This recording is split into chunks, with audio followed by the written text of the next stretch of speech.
Alright guys, welcome back to my review of this week's WWE Friday Night Smackdown for October 5th, 2012. This show starts off with Big Show coming out.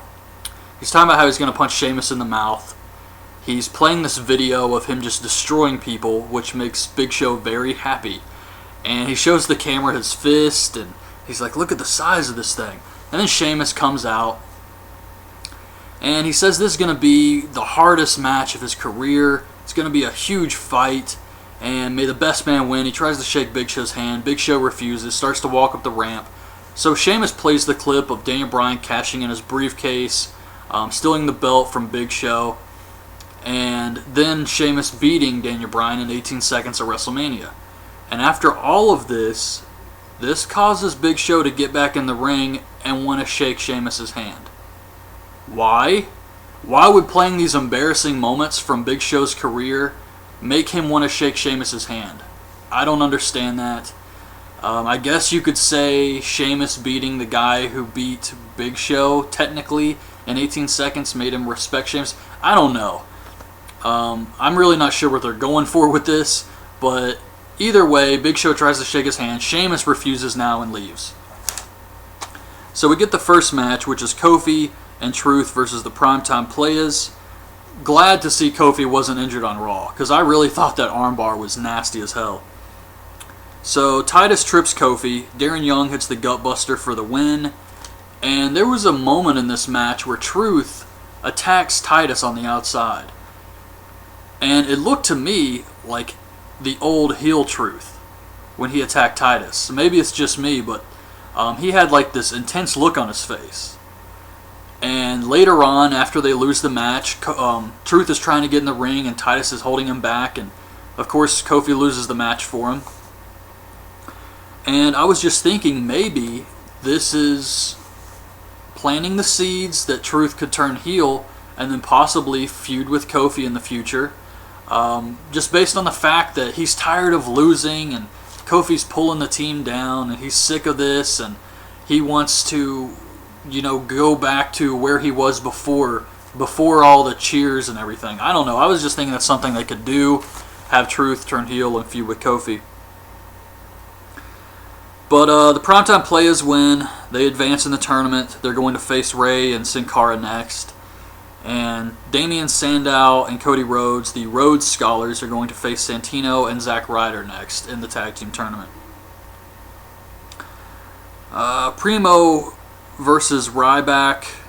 Actually, about this tag team tournament, before I go on with the show, I don't mind the tournament. I think it's good because they're trying to build up the tag division. But it still just feels like these random guys that are just thrown together for the hell of it to me. And it brings the whole thing down. I know they don't have a lot of teams, and that's why they stuck Cody Rhodes and Damian Sandow together, is because they didn't have teams. They needed bodies to fill up this tournament. And it's just funny when you look at it because you have these guys who were just thrown together. Santino, Zack Ryder, the Rhodes Scholars, Sin Cara, Rey Mysterio, and it's just all these guys that are thrown together are trying to win a tournament where they're going to face the tag team champions who are also two guys just thrown together. There's no actual teams in this entire tournament. The only teams they have are already eliminated. The Usos, Primo, and Epico. So they're really just pushing more singles guys. And I don't know. The whole thing is just goofy. So we get Primo versus Ryback.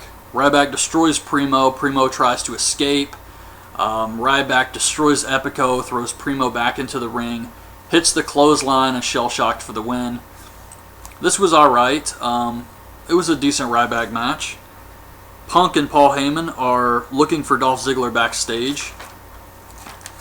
As soon as I saw them, I was like, okay, this is good for SmackDown. They're bringing in some more star power from Raw. And then we get Layla versus heel Alicia Fox. Sometimes she's a heel, sometimes she's not. But here, Alicia Fox is a heel. Layla wins with a kick to the head.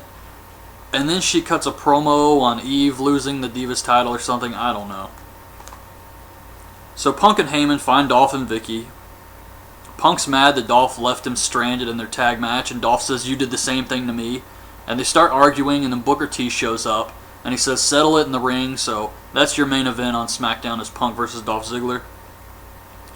Wade Barrett versus some jobber guy. I don't even think they said this guy's name. Barrett wins with the elbow. Then we get Miz versus Sheamus. This was a decent match. Sheamus clubs Miz, hits white noise. He's about to hit the brogue kick, and then Big Show comes out. And Big Show knocks out Miz, causing Sheamus to lose the match by disqualification. So Miz technically wins here. And of course Sheamus is pissed off at Big Show. Then we see David Otunga in the ring. He shows the clip of Alberto Del Rio attacking Randy Orton after SmackDown went off the air last week. And he says, I just want to thank Del Rio for taking out Randy Orton. They play Randy Orton's music, and of course Del Rio comes out instead. I think the whole angle was just a way to write Randy Orton off of TV for a little bit so he can shoot the movie or whatever. And when he comes back, he's probably just going to feud with Del Rio. So Del Rio comes out mocking Randy Orton, kind of. He can't really mock Randy Orton because there's nothing to parody here. So they're playing Randy Orton's music, and Del Rio just walks out like... He's basically trying to act like he has no personality in order to copy Randy Orton. That's exactly what he did here. He just walks out and stares straight ahead. That's how you copy Randy Orton, is to take away all personality. That's sad as hell. The only way you would know he was copying Randy Orton is he did the pose. And that's all he had, really. He even said, my name is Randy Orton, the whole thing. So Del Rio's trying to make fun of him. But this causes Booker T to come out. He puts David Otunga and Del Rio against Team Hell No. That match was next. This match felt really weird. Not because of the wrestling, but the announcing. Like Cole laughing, and it was just really weird.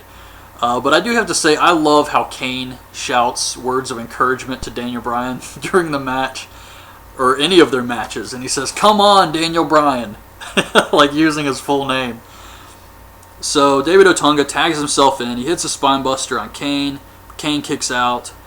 So Kane chokeslams David Otunga. Daniel Bryan tags himself in, hits the headbutt for the win. That was it. It was alright. Teddy Long tells Eve he knows she has something to do with the attack on Caitlyn and what he would do if he was in charge of SmackDown. And Booker T walks up and hears this, and he says, "I'm in charge, Teddy." And then he tells Teddy he doesn't want them fighting anymore. And I'm not really sure where they're going with this, unless they want to turn Teddy heel or something. I don't know. I enjoy these backstage segments with Booker constantly walking in on Teddy, or Teddy getting blamed for something, and Booker just instantly believes the heel. Eve says it was all Teddy's idea to suspend Beth Phoenix, and Booker's just, okay. So we get Tensai versus Big Show. I guess Sakamoto is gone. I can't remember the last time I saw him. He was the little Asian guy who would come out with Tensai, and he hasn't been coming out with him for a while now. That whole thing, man, I feel bad for this guy now that I think about it. The only thing he did was come out with Tensai and then get his ass kicked after Tensai would lose a match.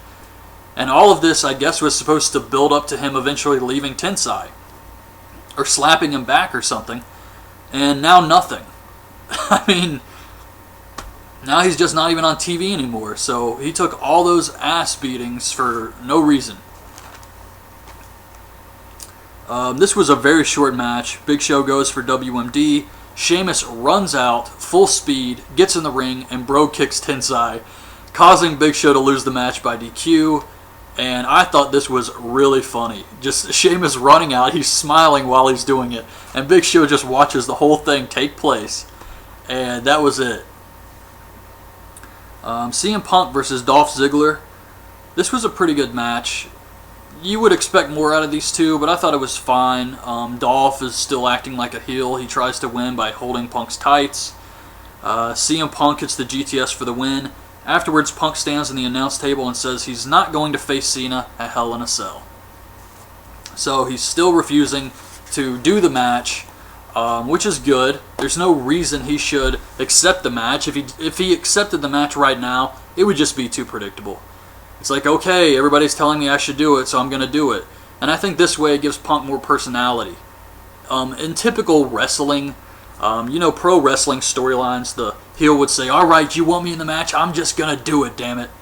And Punk's not doing that. He's not doing the predictable thing. And I think that's good. So anyways, that's SmackDown for this week. I thought it was a pretty good show. I think SmackDown is still improving. These past 3 weeks on SmackDown have been much better than it was before. So I like how they're trying to build up these storylines. And seeing CM Punk on SmackDown was good for the show too. So I did enjoy this week's episode. Hope you guys liked this video. Leave your thoughts on this week's episode in the comments below. And thanks for watching. Bye.